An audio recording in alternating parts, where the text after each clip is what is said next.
ନମସ୍କାର, ମୁଁ ଆଲୋକ। ମୋ ବାବା ଆମେରିକାରେ ଜବ କରିଛନ୍ତି ଆଉ ଆମ ଫ୍ୟାମିଲି ସବୁ ଆମେରିକାରେ ରୁହନ୍ତି। ଏହି ଘଟଣାଟି ମୁଁ ଆଉ ମୋ ସାନ ଭଉଣୀ ଭିତରେ ଘଟିଥିଲା। ମୁଁ ମୋ ସାନ ଭଉଣୀର କସି ବିୟାକୁ ଆଙ୍ଗୁଠିରେ ମେଲେଇକି ଗେହିଲି ଆଉ ବିୟାର ସିଲ୍ ଖୋଲିକି ରକ୍ତ ବାହାର କରିଦେଇଥିଲି। ଯେତେବେଳେ ମୋର ସାନ ଭଉଣୀ ସହିତ ଏହି ଗିହଦେହୀ ଘଟଣା ଘଟିଥିଲା ସେତେବେଳେ ମୋର ବୟସ 22 ଥିଲା। ମୋ ଭଉଣୀ ସେତେବେଳକୁ ମାତ୍ର 14 ବର୍ଷର ହୋଇଥିଲା। ଏହି ଓଡ଼ିଆ ଗିହା ଗେହି କହନୀଟି ସମ୍ପୂର୍ଣ୍ଣ ସତ୍ୟ ଅଟେ। ଯେତେବେଳେ ମୁଁ ମୋ ଭଉଣୀକୁ ଫର୍ଷ୍ଟ ଟାଇମ୍ ଗେହିଲି ତା ବିୟା ବହୁତ ଛୋଟ ଏବଂ ଟାଇଟ୍ ଥିଲା। ସେହି ସମୟରେ ମୋ ଭଉଣୀର ବିୟା ପ୍ରଥମ ଥର ପାଇଁ ପିରିୟଡ଼ ଆରମ୍ଭ ହେଇଥିଲା ଆଉ ସେ ଘରେ ରହିଥିଲା। ସେଥିପାଇଁ ମୁଁ ମୋ ସାନ ଭଉଣୀର ବିୟାର କଣା କେମିତି ହେଇଥିବ ବୋଲି ଦେଖିବା ପାଇଁ ବହୁତ ଇଚ୍ଛା କରୁଥିଲି। ପୂର୍ବରୁ ପ୍ଲାନ୍ କରିବା ଅନୁସାରେ ଦିନେ ହଠାତ୍ ମୋ ମମି ଏବଂ ବାବା ମୋତେ ଏବଂ ସାନ ଭଉଣୀକୁ ଘରେ ଛାଡି ମୋ ମାଉସୀ ଘରକୁ ଗଲେ। ମୁଁ ମୋ ଭଉଣୀର ବିୟାକୁ ଚୁଚୁମିବା ପାଇଁ ଅନେକ ଥର ଚେଷ୍ଟା କରିସାରିଛି ଆଗରୁ, କିନ୍ତୁ ମୋତେ ସୁବିଧା ମିଳୁନଥିଲା। କିନ୍ତୁ ମୁଁ ମଧ୍ୟ ଭୟ କରେ ଯେ ସେ ବହୁତ ଛୋଟ ଥିବାରୁ କାଳେ କିଛି ହେଇଯିବା ବୋଲି। ମୁଁ ବାବାଙ୍କୁ ହେଲେ ଭୟ କରେ କାଳେ ମୁଁ ଭଉଣୀ ସହ ଯଦି ଏମିତି କରିବି କାଳେ ଯଦି ସେ କହିଦେବ ବେଳେ ବେଳେ ମୁଁ ଜାଣିଶୁଣି ତା କୋଳିଆ ଦୁଧ ଉପରେ ହାତ ରଖିକି ଶୋଇଯାଏ ଯେତେବେଳେ ଆମେ ଦୁହେଁ ଖଟରେ ଶୋଇଥାଉ। ବୋଧହୁଏ ସେ ଭାବେ କି କଣ ମୁଁ ସେହି ସମୟରେ ନିଦରେ ଶୋଇପଡ଼ିଛି କିନ୍ତୁ ମୁଁ ପ୍ରକୃତରେ ସେହି ସମୟରେ ଶୋଇନଥାଏ ଆଉ ଶୋଇଲା ଭଳି ଆକଟିଂ କରିକି ଦୁଧରେ ହାତ ପକେଇ ଦିଏ। ସେ କିନ୍ତୁ କିଛି କହେନି। ଯେତେବେଳେ ସେ ଡ୍ରେସ୍ ଲଗାଏ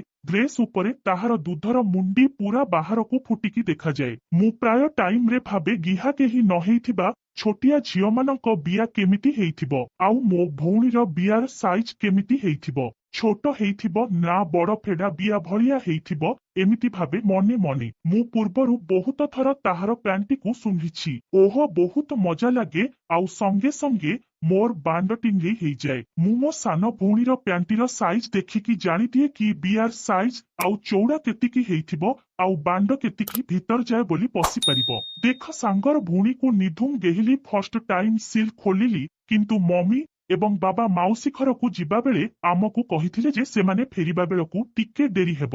ମୁଁ ବହୁତ ଖୁସି ହେଇଯାଇଥିଲି। ମୁଁ ପୂର୍ବରୁ ଏପରି ସୁଯୋଗ ଖୋଜୁଥିଲି।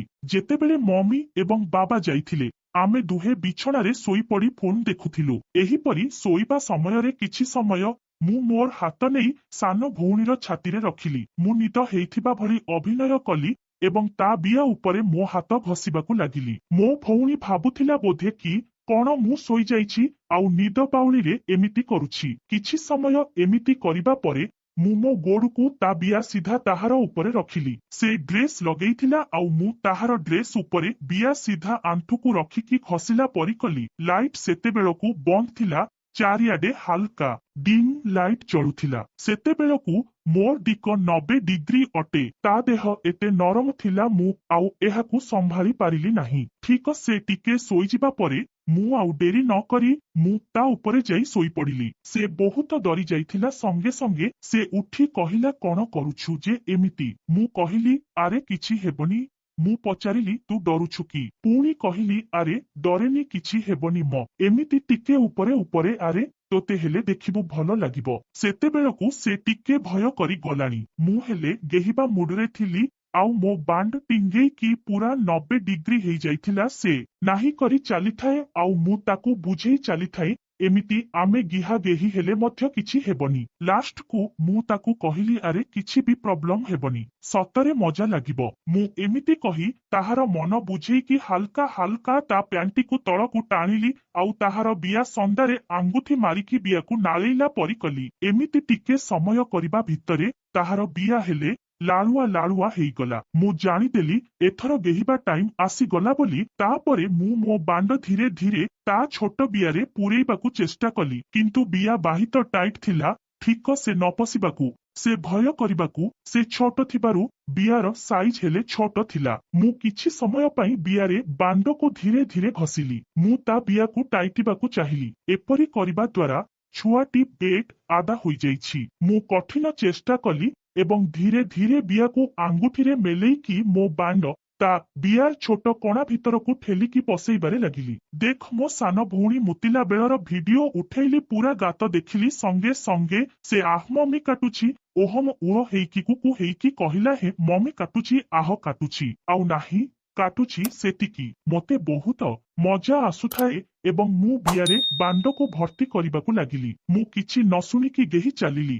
ମୁଁ ତା ଛୋଟ ନିପଲକୁ ମୋ ଆଙ୍ଗୁଠିରେ ଘଷିବା ସହ ତା ବିଆରେ ବାଣ୍ଡକୁ ଗଭୀର ଭାବରେ ଭର୍ତ୍ତି ବିଆ କଣାରେ ପଶେଇ ଦେଲି। ସେ ଧୀରେ ଧୀରେ ଚିତ୍କାର କରେ, ଆହ ଆହ କାଟୁଛି ମମି, ମୁଁ ଜାଣିଛି ଟିକେ କଷ୍ଟ ହେବ, ତଥାପି କିଛି ନ ଶୁଣିକି ତା ବିଆ ଭିତର କଣାରେ ବହୁତ ଜୋରରେ ପୂରେଇଲି ଏବଂ ସେ କାନ୍ଦିଲା ଭଳି ମୁହଁକୁ କରୁଥିଲା ଆଉ ଖାଲି ନା କରୁଥିଲା। ମୁଁ କହିଲି, ହେ କାନ୍ଦ କଣ ଯେ, କିଛି ହେବନିରେ। ଏମିତି 6 MINS ଯାଏ ରହି ରହି ଧୀରେ ଧୀରେ ଗେହିଲି। ତାପରେ ବିଆ ଟିକେ ନାଳୁଆ ହେବା ପରେ ଟିକେ ମଜା ଆସୁଥାଏ ଏବଂ ମୁଁ ବିଆରେ ବାଣ୍ଡକୁ ଭର୍ତ୍ତି କରିବାକୁ ଲାଗିଲି। ମୁଁ କିଛି ନ ଶୁଣିକି ଗେହି ଚାଲିଲି।